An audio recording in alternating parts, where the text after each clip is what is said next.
신율의 뉴스 정면 승부 3부 시작합니다. 오늘 3부 정면 인터뷰에서 만나볼 분은 더불어민주당 이현주 최고위원입니다. 지금 스튜디오에 나와 계십니다. 어서 오십시오.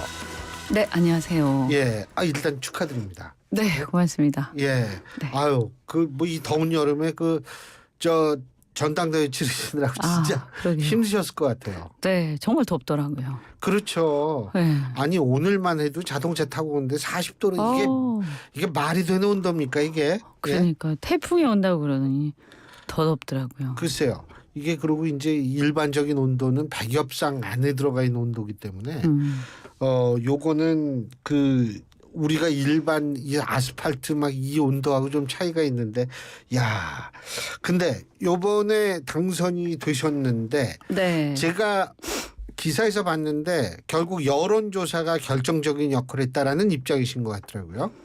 뭐 이제 그거는 이제 여러 가지 있죠. 우리 당원들도 많이 도와주셨고요. 뭐 국민들 지지자들도 많이 도와주셨고 여러분들이 도와주셨는데 이제 가장 높은 등수는 그거였죠. 네네. 근데 객관적 수치가 그랬죠. 네. 그 여론조사에서 제일 높았다라고 말씀하셨는데 그 이유가 뭐라고 생각하세요? 그거는 뭐 저도 잘 모르죠. 제가 이제 전문가는 아니니까요. 네. 이게 또 겸손까지 하시면 그냥 객관적 수치가 그랬어요. 딱 끊기잖아요. 너무 겸손하시면. 예? 그냥 객관적 수치가 그랬어요. 예. 네. 아니 근데 분위기 이렇게 봤을 때 정봉주 전 의원이 좀 힘들다라는 그런 거를 느끼신 적은 있으세요? 그래도 사실은 떨어질 거라고는 좀 예상은 못했죠. 솔직히 말씀드리면. 왜냐하면 뭐 그분이 여론조사에서도 계속 잘 나왔기 때문에. 근데 여론조사에서도 나중에 보니까 폭락을 하셨어요. 그게 굉장히 큰 이유였죠. 그러면은 그 이유가 뭐라고 생각하세요? 너무 좀 그러니까 이제 사실은 여론조사도 이제 지지층들이 많이 응답을 하잖아요. 예. 그러니까 지지층들이 그만큼 이제 실망이 컸던 거죠. 그 일각에서는 이번에 새로운 지도부 이게 이제 일극 체제다 뭐 이 새로운 신명이라는 얘기가 등장하더라고요 언론에서. 네. 어떻게 보십니까? 신친명이죠, 그러니까. 신친명. 근데 사실은 원래 친명이기도 했는데요. 아니 근데 이제 원래 네. 친명인 인사들은 네. 그러니까 원래 친명인 인사들이 있는데 오래전부터 스펙트럼 좀 다르긴 네. 하지만. 네. 근데 그 일극 체제라는 거 동의하세요? 일극 체제라기보다는 그렇게 표현하면 좀 그렇고 사실은 뭐 그렇게 따지면 국민의힘도 한동훈 대표가 거의 뭐 예상과 달리 60몇 % 예, 득표했잖아요. 그러니까 요즘의 추세인 것 같아요. 이렇게 보면 그분도 뭐 한 과반 겨우 넘을 것이다 또는 못 넘을 것이다 막 그랬었는데. 그러니까 결선 투표 가느냐 마느냐 네, 그 그랬었잖아요. 거죠. 그런데 막상 이렇게 열어보니까 60몇 %, 그게 굉장히 쏠렸거든요. 그래서 이제 지금의 시대 상황인가 싶기도 하고요. 강력한 리더십을 좀 바라는 시대적 상황이다. 좀 그런 느낌도 듭니다. 네. 그리고 이준석 의원이 이런 얘기를 했어요. SNS 중에 6명의 이제 요번에 새롭게 선출된 인사 중에 경상도 지역 연고가 있는 분이 5명이다. 이런 얘기를 했거든요. 그건 좀 아닌 것 같은데. 예, 이 영남 라인업이 어떻게 작용할지 예의주시해야 한다. 이런 얘기를 하는데 어떻게 보세요? 아니 뭐 저희가 동진 정책을 저를 비롯해서 동진 정책을 주장을 많이 하긴 하죠. 그렇긴 한데 저는 뭐 아주 대표적인 동진 정책 주장자고요. 그래서 동진 정책이라는 우리 청취자 여러분 위해서 그러니까 영남 쪽이 좀 공을 들여야 된다 이 그렇죠. 말씀이시잖아요. 그래서 저는 뭐 영남 부산 출신의 또 이제 부모님은 경북 또 연고가 이제 경북 경남이시고 그 다음에 또 이제 저희 남편은 또 강원도. 그러니까 완전히 동쪽 출신이거든요. 네. 그런데 근데 다 그런 건 아니고요. 사실 또 호남 분들도 호남 연고 있는 분이 2분 계시고 또 강원도 뭐 제주도 이렇게 연고들이 다양하게 있어요. 그래서 저는 좀 정확하게 말하면 수도권 지역구 출신들. 수도권 정당이다 이제. 민주당이 어떤 면에서 보면 이렇게 보는 게 더 맞지 않나 싶은데요.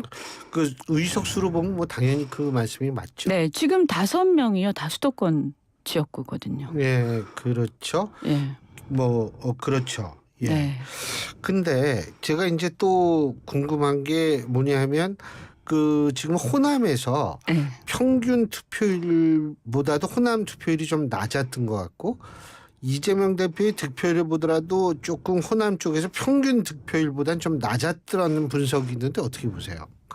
그거는 그때 돌 때요. 그때 이제 저도 좀 그런 걸 느꼈는데 그때 돌 때가 8월 초였어요. 그때가 그러니까 휴가 기간. 그러니까 딱 광주를 할 때가 8월 초였거든요. 그래가지고 저도 기억이 나는 게 거기서 이제 제가 막 아는 분들한테 이제 투표해달라고 막 하고 있었는데 예를 들면 이제 노동조합의 대의원들한테 투표를 해달라고 막 전화를 했는데 전부 다 휴가 가셨더라고요. 8월 1일, 2일, 3일 뭐 이럴 때. 네. 휴가철이기도 했죠. 네, 그리고 맞아요. 그때가 올림픽 개막식하고 막 이럴 때였어요. 그러니까 그거랑 딱 겹쳤거든요. 그렇기도 하고 뭐 전남이라든가 이런 데는 또 한참 이제 굉장히 더울 때라서 또 농촌이잖아요. 그러니까 아무래도 도시보다는 상당히 힘들었죠. 뭐 자, 그런 것도 있고요. 어쨌든 예. 제가 볼 때는 여하튼 뭐 서울, 경기, 인천 여기가 중심인 건 맞다. 현실적으로 그건 뭐 부정하기 어렵다. 이렇게 봅니다. 자, 문재인 전 대통령 이제 네. 그 지도부에서 예방하시는 모양이에요. 네. 가시면 어떤 말씀을 해주시고 싶으세요? 뭐 저는 뭐 그냥 덕담. 네. 덕담. 네. 아니 조홍천 의원이 우리 네. 이현주 의원님 뭐라고 말씀하셨는지 기억하세요? 뭐냐하면 이 국민의 누구보다도 문재인 대통령에 대해서 이제 비판적인 발언을 많이 했다. 조홍천 의원이 이런 말씀을 하셨는데 이 부분에 대해서는 어떤 입장이세요? 저는 뭐 그건 사실이죠. 제가 문재인 정권에 대해서 그러니까 문재인 대통령 개인에 대해서 제가 무슨 뭐 감정이 있는 건 아니고 저는 원래 사람에 대해서는 크게 관심이 없는 사람이에요. 그러니까 권력에 관심이 많은 거죠. 그래서 지금도 마찬가지죠. 제가 무슨 뭐 윤석열 대통령 개인에 대해서 무슨 억하심정이 있겠습니까? 다만 현재 이제 살아있는 권력인 윤석열 대통령이 지금 잘못하는 거에 대해서 강하게 비판을 하는 거고요. 그 당시에 이제 권력을 갖고 있던 살아있는 권력인 문재인 대통령과 그 문재인 정권에 대해서 강력하게 비판을 좀 했죠. 그리고 이제 문재인 대통령 개인에 대해서는 사실은 이제 기억을 잘 못하죠. 그러니까 보통 사람들이 비판을 받을 때는 잘 기억하시고 이렇게 감싸주거나 잘해줄 때는 또 기억을 잘 못하시는데 퇴임하시고 나서 이제 사저 앞에서 사람들이 막 그 아주 깽판을 치고 막 몹쓸 그 행태를 벌이면서 그 사저 앞에서 정말 심한 그 소란을 일으키고 그랬었잖아요. 그래가지고 몇 명이 좀 이렇게 이제 좀 뭐랄까 고소당하기도 하고 아마 처벌당한 경우도 있었을 텐데 그때 이제 그 행태들에 대해서 제가 굉장히 비판을 많이 했어요. 그러니까 이제 그거는 제가 뭐 문재인 대통령 개인을 뭐 좋아해서가 아니라 이미 이제 살아있는 권력이 아니라 사실은 은퇴한 권력 아닙니까? 그런 경우에는 뭐 사실 있는 그대로 잘못된 행태에 대해서 비판을 한 거죠. 그분을 너무 심하게 괴롭히는 행태에 대해서. 그래서 저는 이제 또 마찬가지로 박근혜, 이명박 대통령에 대해서도 그분들이 이제 은퇴한 다음에 예. 사실은 이제 그분들을 윤석열 검찰총장이 너무 심하게 사실 이제 처벌을 했죠. 그러니까 사실은 이제 박근혜 대통령 같은 경우에는 탄핵을 당했는데 전 탄핵에 찬성한 국회의원이었어요. 정치인이었는데 탄핵에 대해서는 저는 지금도 당연히 이제 그때도 찬성을 했지만 다만 그 이후에 검찰이 너무 심하게 했다. 잔인하게.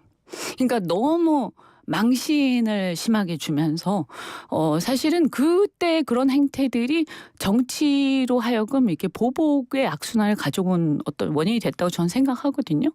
그래서 이런 부분들에 대해서는 저는 윤석열 검찰과 한동훈에 대해서도 굉장히 심하게 제가 비판을 했어요. 그 이후에도. 그러니까 이것은 이제 은퇴한 권력에 대해서는 사실 이제 인간적으로 우리가 어떤 연민이라든가 또는 이제 지나치게 우리가 이제 사실은 권력이 끝난 다음에는 살아있을 때는 아주 한마디도 못하다가 끝난 다음에는 사정없이 짓밟는 이런 행태, 저는 조금 우리가 다시 한번 돌아봐야 되지 않는가. 살아있을 때는 매섭게 비판하고 권력을.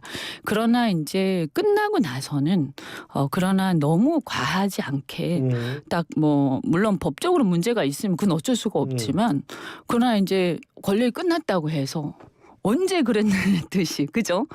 살아있을 때는 꼼짝도 못하다가 딱 돌아서면 그냥 사정없이 짓밟는. 저는 이런 어떤 사회적 어떤 현상은 저는 좀 사실 문제가 있다고 생각해요. 그러니까 한마디로 얘기해서 살아있는 권력에 대해서는 공격하고 비판하지만 사람에 대해서는 공격하거나 비판하지 않는다. 이렇게 요약하면 되는 거죠. 사람에 대해서 그죠? 크게 관심 있는 건 아니죠. 예. 그리고 우리가 정치라는 거는요. 감정을 가지고 하는 건 아니지 않습니까? 맞아요. 그럼요. 예. 국민을 바라보고 이 권력이 어떤 국민에게 어떤 영향을 미치기 때문에 비판하는 거지. 뭐 그 사람에 대해서 무슨 감정이 있어요. 알겠습니다. 그리고 또 한 가지. 우리 이현주 최고위원 변호사 출신이시고 사실 이 경제 쪽에서도 경제통이라고 볼 수 있는 부분이 많은데 그리고 실용주의적인 측면도 많으세요. 자, 그래서 여쭤보는데 네. 지금 이재명 대표가 이제 금투세, 네. 상속세, 네. 금투세, 종부세, 예, 네. 이 세 가지에 대해서 지금 굉장히 좀 이 뭐라 그래야 되나 민주당의 정통적인 주장과 다른 입장을 표명하고 있는데 어떻게 평가하십니까? 뭐 저는 큰 틀에서는 이재명 대표하고 결을 거의 같이 한다. 이렇게 보시면 맞습니다. 그러니까 조금 더 구체적으로 얘기하면 금투세는 유예 혹은 폐지하는 게 맞고, 그죠? 저는 이제 이 부분에서 어쨌든 저희도 어쨌든 당의 지도부니까요. 네. 의원들의 의견을 다 무시할 수는 없잖아요. 그러니까 뭐 완전히 전격적으로 폐지하자 이렇게 말하기는 좀 어렵지만 어쨌든 현재 이제 이 부분은 두 가지가 부딪히는 거죠. 조세 정의라는 측면하고요. 그죠? 소득 있는 곳에 과세 있다라는 그 원칙적인 거 하고 그다음에 이거 과세를 했을 때 이것이 주식 시장에 미친 영향, 그다음 거시 경제에 미친 영향. 왜냐하면 이것이 전체적인 글로벌 주식 그러니까 주식 시장 자체가 이제 글로벌화돼 있기 때문에 영향을 미치지 않습니까? 그래서 이것이 어떤 영향을 전체적으로 미칠 것이냐 하는 그 부분이 약간 부딪히거든요. 그래서 이제 이것을 어떻게 조화롭게 우리가 결론을 내릴 것이냐 이 부분에서 고민을 하고 있는 거죠. 그런 게 하나 있고 뭐 상속세 같은 경우에는 이제 전체적으로 봤을 때 우리가 이제 어떤 부의 대물림이라는 측면에서 지나치게 이것을 부의 대물림을 합리화한다 이렇게 가면 곤란하겠지만 그러나 이제 시대가 변해가면서 또 지나치게 예컨대 이제 중산층 입장에서 그냥 집 한 채 있는데 이게 이제 세금 다 국가에 세금 다 내고 나면 하나도 안 남는 뭐 이렇게 되는 것도 문제가 있는 거 아니냐라고 또 볼 수도 있잖아요. 그래서 이걸 또 어떻게 조화롭게 갖고 갈 것이냐. 그다음에 또 이제 또 하나가 뭐죠? 종부세인가요? 종부세요. 이것도 마찬가지죠. 이것도 저는 이제 개인적으로는 재산세 합산해서 통합해서 조금 합리적으로 개편하는 게 맞다라고 생각을 합니다. 그래서 어떤 응징적인 느낌을 주는 것은 옳지 않다. 그래서 합리적으로 해서 재산세가 우리가 있지 않습니까? 그래서 이것을 재산세에 통합을 하고 여기서 어떤 누진적인 부분을 조금 가미한다든지 해서 합리적으로 이것을 해야지 마치 뭐 이렇게 어떤 부동산에 대해서 부동산을 소유하고 있으면 이걸 뭔가 응징해야 한다 이런 느낌을 주는 것은 조금 그냥 잘못됐다 이렇게 생각하죠. 일각에서는 양도세도 좀 과하다는 얘기가 나오더라고요. 근데 그 너무 그렇게 확대를 시키면 좀 문제가 있고요. 저희가 어쨌든 세금을 전반적으로 그러니까 이런 거예요. 건강한 욕망. 그러니까 건강한 욕망. 우리가 자본주의에서 열심히 일을 해서 내가 열심히 일을 해서 내가 이렇게 건강한 욕망을 가지고 정당하게 돈을 벌었어요. 그것은 존중해 줄 필요가 있다고 생각을 하거든요. 다만 이것을 어디까지나 그냥 광범위하게 다 해서 이게 부의 어떤 재분배 역할을 세금에서 완전 무시해서는 안 된다고 생각을 해요. 국가의 역할도 분명히 있는 거거든요. 그래서 현실과 이상 사이에 조화를 어디서 찾을 것이냐. 이 문제가 있는 거죠.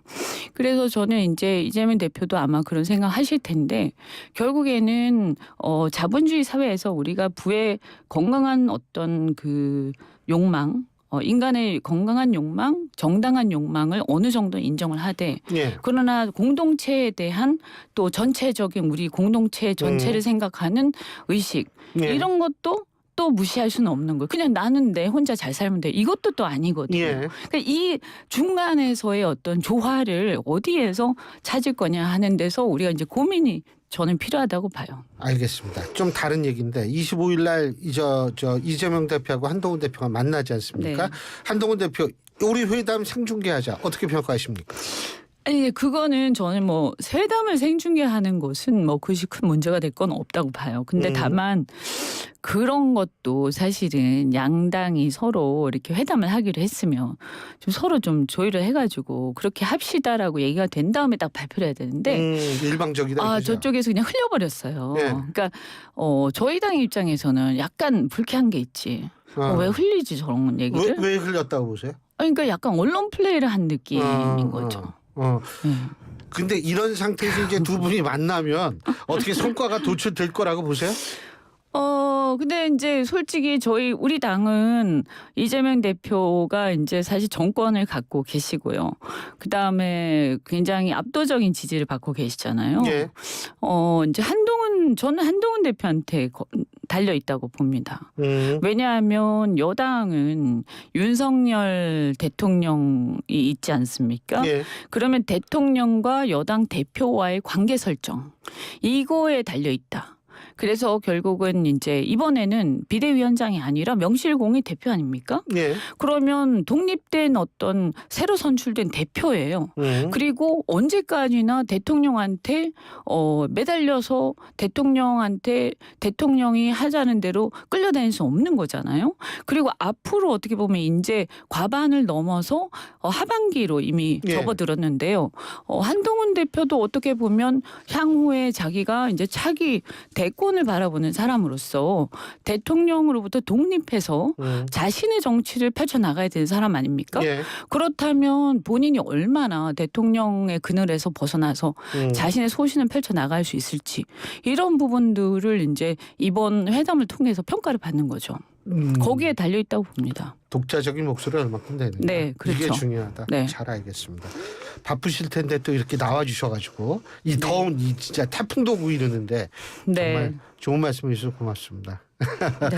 어쨌든 뭐 아까 정책적인 거 저희는 이렇습니다. 예. 마지막 한 말씀만 드리면요. 정의와 관련된 거, 뭐 최상병 문제 이런 거 있지 않습니까? 그다음 국익과 관련된 거, 뭐 이제 외교안보. 독도 문제, 뭐 외교안보 이런 거에 대해서 저희가 굉장히 강력하게 하지만 이제 민생, 경제 이런 것들은 워낙 스펙트럼이 넓고 이해관계 다양하기 때문에 이런 것들은 조금씩 협상을 해나가고 사실은 이렇게 좁혀 나갈 수 있는 그런 여지들이 예. 있는 거 아니냐. 그래서 당 내부도 그렇고 외부도 그렇고 예. 이게 조금씩 조금 열려 있다 이런 생각을 갖고 있습니다. 알겠습니다. 네. 오늘 말씀 여기까지 듣죠. 고맙습니다. 네, 고맙습니다. 예, 지금까지 더불어민주당 이현주 최고위원이었고요. 신율의 뉴스 정면 승부 3부 순서 여기서 줄입니다. 잠시 뒤 4부에서 뵙죠.